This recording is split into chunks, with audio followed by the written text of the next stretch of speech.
gente, no momento em que o Brasil está vivendo uma tensão, o negócio está pegando, envolvendo justiça, envolvendo Polícia Federal, envolvendo Judiciário e várias outras questões que fica aquela discussão de internet onde os especialistas em tudo falam sobre tudo. A gente está aqui com um especialista, o Dr. Newley.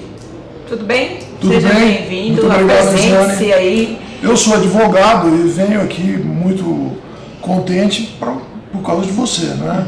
Gosto muito do trabalho que você realiza, do trabalho que o Estado de Mato Grosso do Sul tem feito, e estou pronto a responder as perguntas que você me fará a respeito daquilo que eu posso, obviamente, falar. O grande questionamento é o encaminhamento judicial dessa questão política da Dilma. É golpe, não é golpe, é constitucional, não é constitucional? Visão de advogado. Vamos lá. Olha, a minha visão de advogado coincide, obviamente, com a visão do Supremo. Porque nós, advogados, como deveria ser, não só os advogados, mas todos nós brasileiros, devíamos entender uma regra muito simples. Você só vive em sociedade se houver uma regra que todos obedeçam. E a regra que todos nós devemos obedecer é a Constituição de 1988. A Constituição do país é a regra a qual todos, do presidente, ou como ela se gosta de se denominar, presidenta, até o mais novinho dos brasileiros que nasceu agora mesmo, todos devem se submeter a essa regra. E a nossa Constituição prevê o impeachment. O que na verdade se discute, e isto é uma questão política, o judiciário não pode nela se imiscuir, se intrometer, é se há ou não razão para haver impeachment. Mas o impeachment é um processo político. Embora a sua armadura, a sua parte externa, o seu procedimento seja regrado, né, tenha etapas, é preciso respeitar prazos. Né? Quem julga se a presidente deve ou não ser afastada é o Congresso. E o Congresso julga num viés político. Então, essa decisão, por mais que desagrade uma massa ou agrade outras, ela é uma decisão legítima. Legitíssima, não há qualquer reparo a se fazer. O que poderia se fazer reparo e dizer que é golpe é, por exemplo, se não respeitando o procedimento do impeachment, né, se apeasse a presidenta ou a presidente do palácio. Mas não é o caso. Tá, Newley, então nesse sentido, vamos regionalizar o que aconteceu em Campo Grande, porque de impeachment, de saída, de instabilidade política, a gente tem é o mesmo processo. A cassação da Câmara foi legítima. A cassação da Câmara foi legítima, absolutamente legítima. O que na verdade fez com que o Bernal retornasse foi um controle que o Judiciário fez quanto à forma. O Judiciário entendeu, e é preciso entender hoje, que o Bernal está lá ainda por liminar. Né? Houve o ingresso de uma ação popular, esta ação popular é que mereceu uma liminar, não foi julgada ainda. Então veja, o que o Judiciário pode controlar é a forma, mas não o conteúdo. O Judiciário não pode anular o processo de cassação do Bernal dizendo que ele não cometeu aquela infração pela qual ele foi julgado, mas pode anular o processo dizendo que alguma fase dele foi feita de modo inadequado, não respeitando a lei. Entendi. Então, assim, o processo político não pode ser confundido com um processo jurídico. Com um procedimento. Não é? Porque, na verdade, deixa eu te dizer uma coisa, né? É muito simples para quem estiver aí nos vendo entender. É como se só valesse entrar nesta sala por aquela porta e não por aquela. Compreendeu? Então, bom, mas você está aqui dentro, sim, mas você não vale você estar aqui dentro, você entrou por aquela porta e não pela que poderia. Quer dizer, é uma coisa de forma. Isso o Judiciário pode controlar em qualquer processo administrativo, político ou judicial. Agora, o que não pode controlar no sentido de reformar, de rejulgar, são as razões pelas quais foi levado aquele político a um processo de impeachment. Então, por exemplo, se a presidente cometeu ou não um crime de responsabilidade, isso é problema do Congresso Nacional, não é problema do Supremo. Quer dizer, seria problema do Supremo em que caso? No aspecto de não ser respeitado neste procedimento as etapas corretas, o rito. Compreendeu? Por Eles exemplo, estavam atropelando o rito? não estão. Por isso que antes de tudo foi-se ao Supremo para que o Supremo dissesse qual é o rito. O que o Supremo disse é como é que se desenvolve, se o voto é aberto ao secreto, qual é o prazo de defesa, como é que se compõe a comissão que vai analisar a denúncia, que é o impeachment. Compreendeu? Este é o rito. Agora, sobre o que o Congresso vai se manifestar, que é julgar se a presidente cometeu ou não um crime de responsabilidade fiscal, isso o Supremo, depois que o Congresso disser sim, o Supremo não pode dizer não. E depois que o Congresso disser não, o Supremo não pode dizer sim. Ou seja, porque a quem compete o julgamento do presidente da República nos crimes de responsabilidade é o Congresso e não o Supremo. Não há recurso da decisão do Congresso para o Supremo. Então, quando a gente foge dessa regra de tipo falar assim, o Congresso está errado, que é o legislativo, né? Ou Sim. a Câmara está errada, ou se fosse Sim. um processo dentro de uma Assembleia Legislativa, a gente está indo contra a democracia, porque foi todo mundo eleito democraticamente. Sem dúvida. Agora, tudo tem rito, tudo tem procedimento, então é preciso observar os prazos. Por exemplo, você estaria atropelando o procedimento e, portanto, fazendo errado se o Congresso, por exemplo, ao invés de dar o prazo que a presidente tem para se defender, salvo engano aí de 40 sessões, reduzir esse prazo para 10. Aí o Supremo vai e anula, corrige, fala, tem que começar de novo.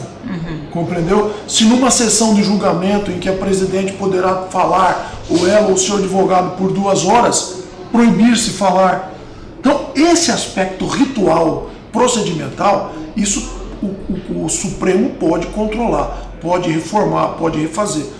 Mas, quanto ao mérito, compreendeu? Se o Congresso, se a presidente é bonita ou a presidente é feia, o Supremo não pode falar nada. É uma decisão política. É uma decisão questão, política. Né, política. Lele, em relação a todas essas polêmicas que está envolvendo aí, Polícia Federal, divulgação de escutas, foro, é muita coisa que o brasileiro não está acostumado a lidar. Sim. Aí fala assim, podia ser levado coercitivamente? Não podia. Podia ter divulgado as escutas porque foi grampeado o telefone do Lula, mas era a Dilma do outro lado não podia. Como que a gente explica isso didaticamente para pessoa que não, porque o brasileiro no geral não está acostumado? Sim, a Constituição e as leis, porque existe uma lei que é de 1998, 99, que regulamenta, disciplina a interceptação telefônica. Esta lei diz o seguinte: a autoridade judiciária pode determinar, assim, motivadamente, que um telefone ou mais sejam interceptados, sejam grampeados. E a cada 15 dias, essa autoridade tem que examinar aquilo que foi objeto do grampo, separar o que interessa à investigação e destruir o que não interessa. Correto? Então, esse é um aspecto. O outro aspecto é divulgar isso. A divulgação só pode ser feita daquilo que interessa à investigação. Você não pode, como eu vi neste caso agora, divulgar aspectos íntimos da família do Lula. Por mais culpado que ele seja, por mais que alguém não goste dele, vamos transferir a imagem dele aqui para nós, para você ou para mim. Ora, se eu ou você estamos sendo investigados, e toda investigação tem que ter um fato, tem que ter um motivo, por qual razão nós estamos sendo investigados, temos a nossa conversa interceptada, por que vão divulgar para todos aspectos da minha intimidade e da sua que não tem nada a ver com a investigação? Que seria tipo a conversa A conversa da dona Marisa com o filho, falando sobre o panelaço, aquilo não tem nada a ver, que é a opinião dela. E assim como eu acho que a lei é para todos, né, é para o Lula também, é para a família A gente dele. viu isso, né? Parece que é um filme repetido pro Campo Grandense, né? Porque Sem a Adna dúvida. e a Coffee Break Também. teve vazamento. Não, veja bem, há uma diferença, né? Vazar significa revelar aquilo que está sob sigilo. No caso do Lula não houve vazamento, porque o Moro, ele retirou o sigilo. Podia ter feito isso? Podia. Onde está o erro? No teor. É que ele revelou coisas que diziam respeito a intimidade do Lula e da sua família, que não tem nada a ver com a investigação. Entendi. É só isso. Agora, você diz é só isso, mas isso é muito importante, porque diz com a intimidade. Você imagina quantas vezes no telefone você fala no dia a dia? Você imagina isso ser publicado todos os dias? Sim, todos devemos, né? A gente brinca, porque na verdade é a história do quem não deve não teme, mas todo mundo precisa ter, até por uma questão de preservação, a sua intimidade resguardada. Não, a gente que trabalha nesse meio, assim, eu até brinco com isso. Eu falo que eu tenho medo até de conversa íntima com meu próprio marido, porque eu não sei se alguém vai estar me hackeando ou me interceptando. Mas você gostaria? Né? E aí soltar isso daí, que é uma coisa minha. Exatamente. Eu acho que todos... Ou reclamar da sogra, ou sei lá, né? Como meu marido reclamou. Pois é, então veja, o que eu acho que nós temos que entender é o seguinte: quando os juristas, os advogados, dizem que o Moro errou ou se excedeu, é neste aspecto. Eu acho que o Moro está agindo muito bem, mas nesse aspecto específico eu acho que ele se excedeu. Não é? Porque ele devia, antes de revelar todo o teor das conversas, separar e só revelar aquilo que era interessante para a investigação, preservando o recato, a intimidade de uma família. Qual é a consequência que isso pode causar dentro do processo? Nenhuma. Dentro do processo nenhuma. Isso, quando muito, pode causar, se o CNJ entender que deva apurar, é uma espécie de não digo punição, mas o Moro ser chamado a responder a um procedimento administrativo por quebra de um dever judicial. Agora, qual a consequência que isso pode causar em relação à questão de opinião pública, ou mesmo assim de desinformação para o público, de repente, não, agora tudo pode, ou tal? Isso é muito complicado e é muito perigoso, né? Porque, veja, se uma investigação que chama a atenção do país, que é de certo modo controlada pelo Supremo, você tem esse tipo de abuso, o que dirá nas investigações, nas escalas de poder inferiores, como, por exemplo, nos estados, né? A polícia de uma cidade, né? Quer dizer, se o Moro e o Supremo convivem com esse tipo de abuso, o que será de nós, pobres mortais, né? Cidadãos comuns, se formos sujeitos a uma investigação? Ou seja, a população em geral tem que se preocupar da preservação de direito, tanto faz se for o Lula ou se for o Zé das Couves. Por quê? Porque todos nós podemos, amanhã ou depois, ser sujeitos de uma investigação, ou objeto, como queira. Né? E todos temos, ainda que o pessoal reclama muito dos direitos humanos, que bandido. A questão, não esquece o bandido, esquece o mocinho. Você tem que observar o seguinte: nós estamos numa sociedade, a lei nos preside, e a lei é única para todos. Essa história que eu estou dizendo aqui, isso que eu disse, do excesso do Moro, não sou eu que estou dizendo, é a lei que diz. A lei, em todas as letras, diz que aquilo que não for objeto da investigação e for captado nas interceptações, não é pessoal, tem que ser destruído. É o que a gente sempre diz, não é pessoal, não é nada pessoal, é uma coisa legal, legalista. Nós temos que ser assim. É uma coisa legalista. Trazendo de novo para essa questão da regionalização, a gente vê dentro do processo político uma condenação pública. A gente viu isso daqui em Campo Grande, em relação à Câmara Municipal e aos vereadores, um processo que ainda está em curso. A gente está vendo isso no nível nacional, em processos que ainda estão em cursos, onde a gente vê a Dilma sendo... Eu ainda não sei qual crime que a Dilma cometeu no geral, né? Mas a gente vê um processo de criminalização e de condenação pública dos políticos. No que você, assim, não é remete, mas como que você enxerga isso como advogado? Eu acho que o Brasil, a sociedade brasileira amadurece e busca a ética em todas as esferas, inclusive na esfera pública. Ou seja, não se permite, não se admite mais a política do toma lá da cá, o simples fisiologismo, não é? Você lembra que o Maluf, durante certo tempo, foi conhecido como rouba mais fácil. ou seja, faz, então pode roubar.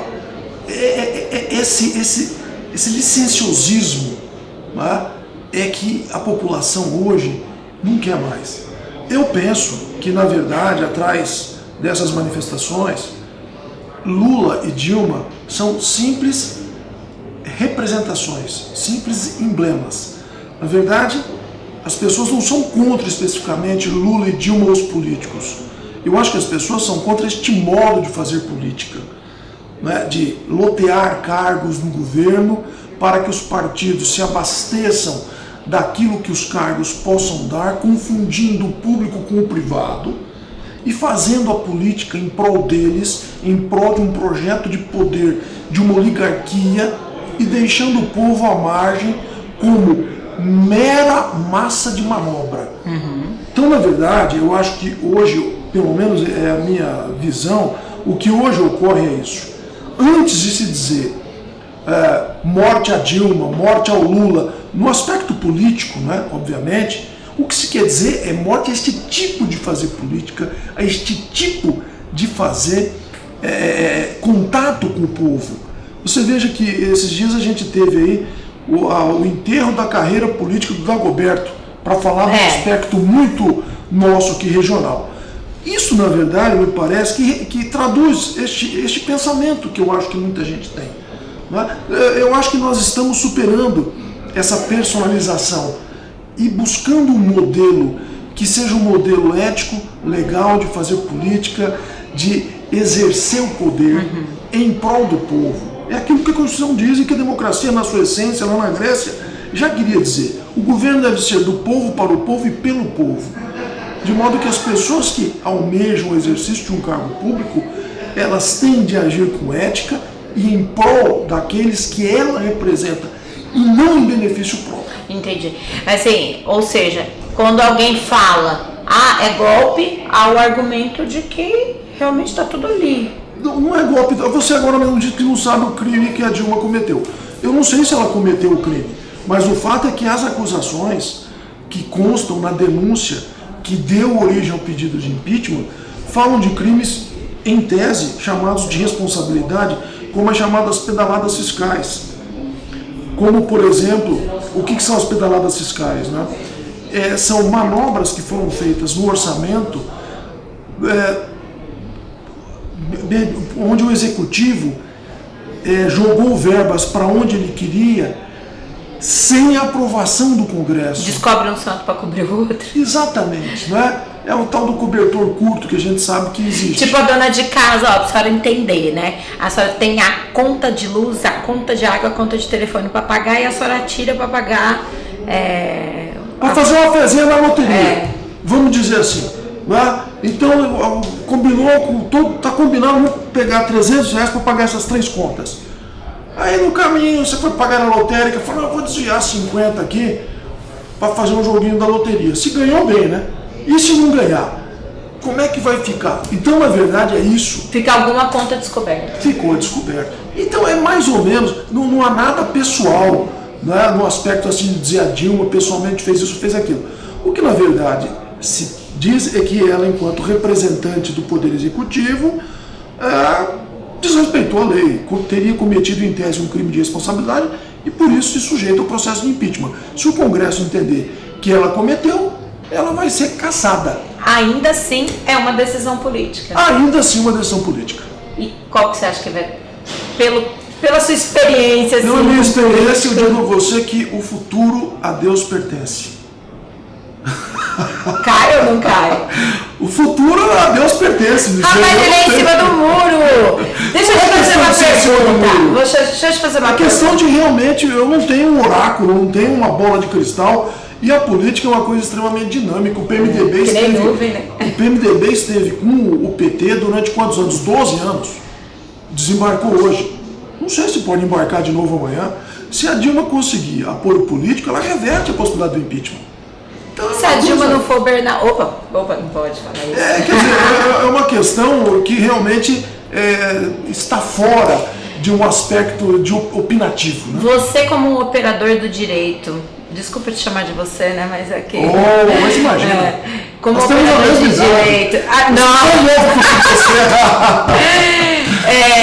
Você é a favor do ensino da Constituição Federal nas escolas? Olha, quando eu estudava, estudava no primário, na minha época era primário e ginásio, né?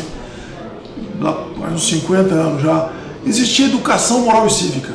E depois passou a ser a Organização Social e Política do Brasil, que a gente conhecia pela sigla OSPB. E ainda na faculdade existia o estudo de problemas brasileiros. Eu acho isso fundamental, né? Porque você desde o começo ensina a criança que ela vive em sociedade e deve respeitar a lei. E é importante então desde aí que ela saiba quem eleger, porque quem ela elege é que vai fazer a lei que depois ela vai ter que respeitar. Eu acho fundamental o ensino de alguma matéria que ensine a criança desde cedo a respeitar a lei e o país em que ela vive. Para quem não concorda com a lei, para a gente encerrar, eu não concordo com a lei do jeito que ela é, qual que é o melhor caminho? O melhor caminho é você buscar junto à representação política, porque quem pode, a lei, se ela é constitucional, ela não pode ser declarada inconstitucional pelo Supremo. Ela é constitucional, mas ela é injusta. Vamos supor, né? Tem uma lei que diz aí que você tem que pagar um IPTU de 10%. Isso não é verdade, é menos, né? Mas é injusto, isso é injusto. O que eu vou fazer? Eu vou me movimentar junto à sociedade, junto aos representantes que fazem essa lei, que são os vereadores, forçando eles a baixarem. Compreendeu? Porque a lei do IPTU, o prefeito manda para a Câmara aprovar ou não. Se a Câmara aprova, eu estou dando uma explicação aqui, exemplificativa, obviamente, genérica, mas para a gente se fiar numa coisa que todo mundo aqui entende. Então, quem não concorda com a lei tem de começar a reunir pessoas para que essas pessoas pressionem de modo legítimo e civilizado os seus representantes para que a lei seja mudada. Se a lei é municipal, Câmara dos Vereadores. Se a lei é estadual, Assembleia Legislativa. Se a lei é federal, Congresso Nacional. Que é deputados federais e senadores. E senadores. Então, este é o caminho. Não tem outro caminho, gente. Não reclamar nas redes sociais não vai mudar a lei. Não muda nada, porque o que acontece? Acontece o seguinte, na Câmara, na Assembleia e no Congresso, aqueles seus representantes muitas vezes têm compromissos com o seu partido, com o Poder Executivo e não com você. Então, abra o olho quando você for votar. Exija do seu representante um compromisso com você. Isso é fundamental. Gente, e para encerrar, eu vou dar um recado para vocês, tá? Lei penal, vereador não muda, nem deputado estadual. Então, cuidado com o que te prometem nessas eleições. É só o Congresso Nacional. Só o Congresso Nacional. Yuli, muito obrigada. Um abraço, Eliseu. Foi um prazer recebê-lo. Obrigada, gente.